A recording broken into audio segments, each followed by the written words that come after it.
Commençons par les 3 éléments clés cette semaine d'un point de vue macroéconomique avec l'inflation aux États-Unis. Ah, ça va peut-être un petit peu vite, t'étais peut-être pas prêt. Bon, attends, 2 minutes. Hein? Tu me dis quand t'es prêt. Moi, de toute façon, j'ai tout mon temps. C'est bon? Allez.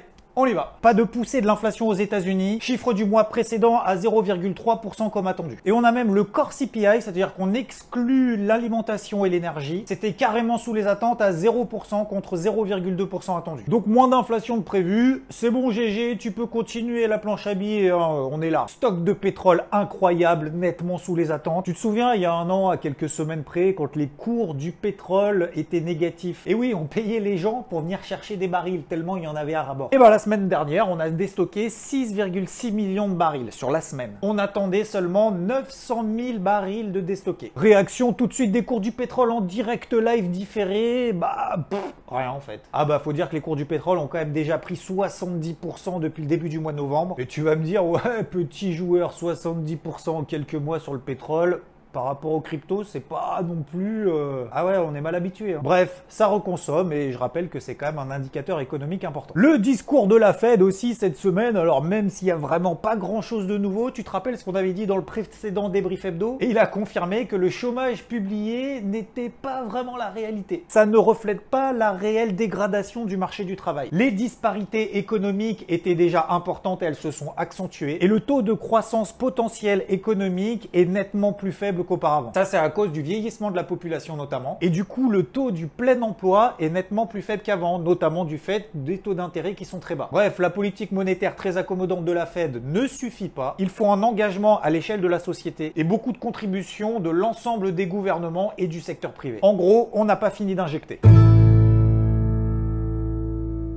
Tu sens pas un truc là? Oh putain, tu le sens là? Mon petit doigt me dit que le krach boursier va arriver. Aux abris, au secours, au secours. Voilà, c'était l'analyse du jour. Non, plus sérieusement, parlons du Buffett Indicator. Merci d'ailleurs à Charles au passage qui nous partage tous les jours son débrief daily sur IVT. Et le Buffett Indicator s'élève à 224%. C'est bien plus haut que lors de la bulle internet de 2000 où il était à 160%. Qu'est-ce que c'est que ce truc là? Bah, tu prends l'indice Wilshire 5000. C'est les actions américaines les plus tradées. Et comme son nom l'indique, Wilshire 5000, il y en a 3500. Oui, il y en avait 5000 en 1980 lorsque l'indice a été créé. C'est monté jusqu'à 7500 valeurs dans l'indice en 1998. Tu prends cet indice Wilshire 5000, tu le divises par le PIB américain trimestriel annualisé et ça te donne une sorte d'indication de valorisation du marché selon Buffett. Conclusion, le marché est surévalué de ouf. C'est donc un signal d'alerte très très fort. Warning, tout ça, vas-y, mets-en partout.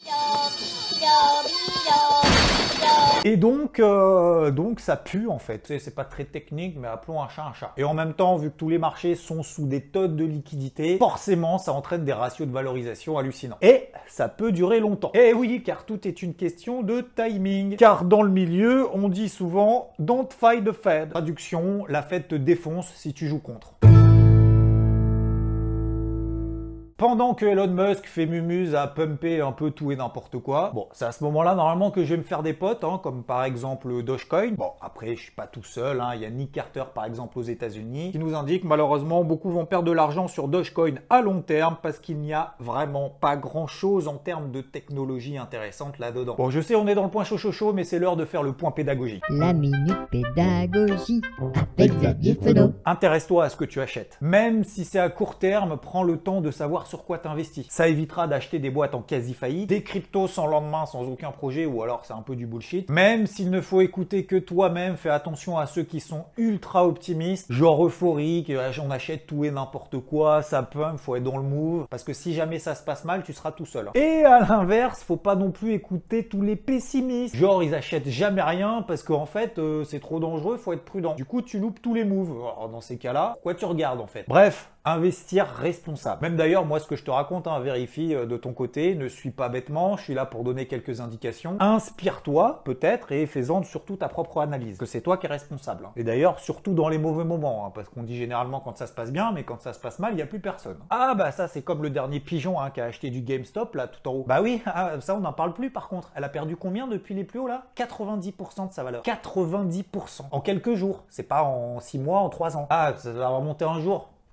Bah écoute, comme on dit, pas vendu, pas perdu, hein. Puis en attendant, bah, tu laisses passer tous les autres trains. Tiens, d'ailleurs, en parlant de Reddit, selon toi, ça sera quoi la prochaine cible? Et je propose de faire un petit jeu. Le gagnant de ce jeu concours exceptionnel gagnera la merveilleuse somme de un Dogecoin. Putain, va falloir que j'économise 5 centimes. T'as pas 5 centimes sur toi là? Parce que je suis en train de faire un jeu sur YouTube. Bon, bref, parlons peu, parlons bien. On en était où déjà? Ah oui, Elon Musk. Bah, tu remarqueras que pendant ce temps-là, au mois de janvier, il a acheté quand même avec Tesla 1,5 milliard de dollars. De Bitcoin, hein. Pas de Dogecoin. Hein. On va prendre des trucs quand même qui tiennent à peu près la route. Parce qu'il a quand même engagé 8% de la trésor de Tesla. Tiens, d'ailleurs, vas-y, on fait le point crypto maintenant. Emballement de toutes les cryptos, que ce soit grâce à l'effet Musk, les fameuses GameStop et compagnie. À mort la finance centralisée. Et en plus cette semaine c'était quand même le calme absolu sur les marchés traditionnels. Poursuite de la dynamique haussière sur le Bitcoin, d'autant qu'il n'a absolument pas enfoncé de gros niveaux clés, notamment celui qu'on avait évoqué ensemble entre 30 000 et 32 000 dollars. Et après PayPal, après Visa, qui se joint à la ligue, c'est Mastercard et Amazon qui commencent à s'y mettre. Forcément ça a quand même un impact positif. Et je rappelle encore une fois, à chaque fois qu'on a des phases de consolidation sur les cryptos et plus particulièrement sur le Bitcoin, plus elles sont longues, plus elles sont intensives et plus c'est positif pour pouvoir construire des paliers et ensuite accélérer de nouveau. Sur l'Ethereum, un peu moins performant que le Bitcoin, d'ailleurs on le voit avec ce graphe de performance ETH-BTC, il continue lentement mais sûrement sa progression tant qu'on passe pas sous les 1430 dollars pour le moment sur l'Ethereum, pas de panique à bord. D'autres cryptos s'envolent, donc n'oublie surtout pas d'avoir des niveaux d'invalidation, de les relever au fur et à mesure. Ça évitera toute panique lorsqu'on va avoir des consos de 20-30% dans la journée parce que ça va arriver encore. C'est courant sur les cryptos, c'est normal. Oui, donc on a parlé de Reddit et puis cette semaine, du coup, ils sont un peu lâchés sur les secteurs cannabis. Donc ça a bien pumpé cette semaine, même si on l'avait déjà vu qu'avec l'arrivée au pouvoir de Joe Biden, ça a commencé à tirer vers le haut tout ce secteur-là, qu'il est vachement dans la légalisation. D'ailleurs, c'était un coup de projecteur qu'on avait fait le 17 janvier dans un débrief hebdo, dont Rodolphe avait déjà parlé, notamment sur IVT. On avait pris 250% depuis. Et tu connais l'effet Reddit, une fois que ça a pumpé, voilà. Comme on dit, le calme après la tempête. Après le pump, il y a le dump. Le deuxième effet qui se coule, quoi. Elle a perdu 50% direct le lendemain. Donc voici la liste des actions qu'on parle le plus sur Reddit. Gaffe à ces trucs-là de pas arriver le dernier. Et si tu mets un doigt dedans, sécurise à fond. C'est la priorité. Avant de dire je vais faire x10, si derrière tu te retrouves avec un moins 90%, ça y est, c'est compte cramé. Comme on le dit souvent sur IVT, on essaye d'aller le plus souvent possible là où il y a de l'action. Bravo d'ailleurs à toute l'équipe qui partage sans arrêt au quotidien pour essayer de dénicher que ce soit des actions américaines, européennes. Un gros boulot de recherche et de partage qui permet d'éviter de s'ennuyer là où il se passe rien et accessoirement de faire un peu de performance. C'était d'ailleurs globalement mou, notamment sur les actions. Même en Europe d'ailleurs, alors sauf une petite hollandaise. Petit focus là-dessus, c'est une fintech qui a été introduite en 2018 qui fait donc dans le paiement sans contact, qui a pris 400% depuis son introduction, à peu près 15% sur la semaine et qui a réalisé des nouveaux records historiques. Donc oui, faut chercher un peu plus loin. Les indices, eux, qui sont en mode dopé complètement, donc ils poursuivent leur ascension tant bien que mal, les investisseurs se disent « Ah, pas de risque, parce que les banques centrales sont là. Donc, je me mets en risque on. Oui, parce qu'en fait, c'est à l'achat. Quand tu dis qu'il n'y a pas trop de risque parce qu'il y a les banques centrales, du coup, tu te mets en risque on. Ça veut dire que tu achètes des actifs risqués. C'est l'inverse, en fait. Quand il n'y a pas de risque, risque on. Et quand il y a du risque, tu te mets en risque off.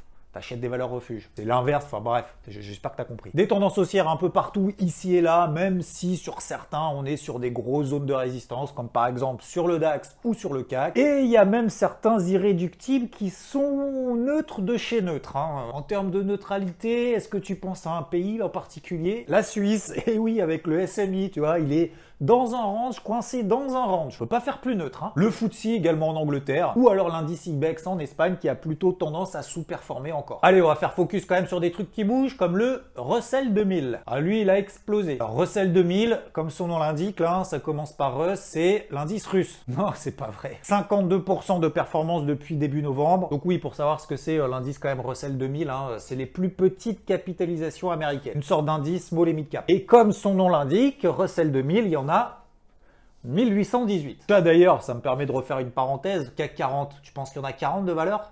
Bah non, il y en a 72. Non, c'est pas vrai. Là, il y en a vraiment 40. Pardon, j'arrête. Pourquoi est-ce que cet indice est intéressant? C'est notamment lorsqu'il y a des périodes de stress. Généralement, à ce moment-là, les investisseurs dégagent des petites capilles qui sont peut-être moins liquides et sur lesquelles il y a peut-être un peu moins de visibilité et plus de risques que des grosses actions. Donc généralement, c'est celui-là qui baisse en premier lorsqu'on a des petites périodes un peu de doute et on va vers les grosses valeurs, celles qui ont visibilité maximale, au moins dans un premier temps. Forcément, vu que la Réserve fédérale américaine est accommodante, tu t'en doutes, on a eu notre fameux bull trap sur le dollar index dont on avait parlé la semaine dernière. Donc réintégration de ce range, réintégration de la tendance de fond baissière. Ça nous a donné légitimement une légère remontée de l'euro contre le dollar, mais franchement, pas beaucoup de mouvements, pas beaucoup de volatilité. Et d'ailleurs, pour toutes les paires euro-dollar de manière générale. Une semaine finalement peu riche en termes de signaux swing, et d'ailleurs on le voit sur les cours de l'or qui restent dans une tendance baissière et coincés entre ces deux zones clés, 1760 $ et 1880 $. Même chose sur l'argent qui lui surperforme un petit peu, donc il baisse moins que les cours de l'or. Deux zones clés que je surveille notamment pour la semaine prochaine, les 26 et les 28 $. Attention la semaine prochaine qui sera quand même probablement beaucoup plus volatile et beaucoup plus active parce que en termes macroéconomiques, voici tout ce qu'on a, notamment l'indice Philly Fed, les minutes du FOMC ou les PMI. On a fait le tour et avant de partir, on ne lâche rien, on lâche les likes. Force et honneur, on continue. Je te souhaite un très bon dimanche, une très bonne semaine. Ciao!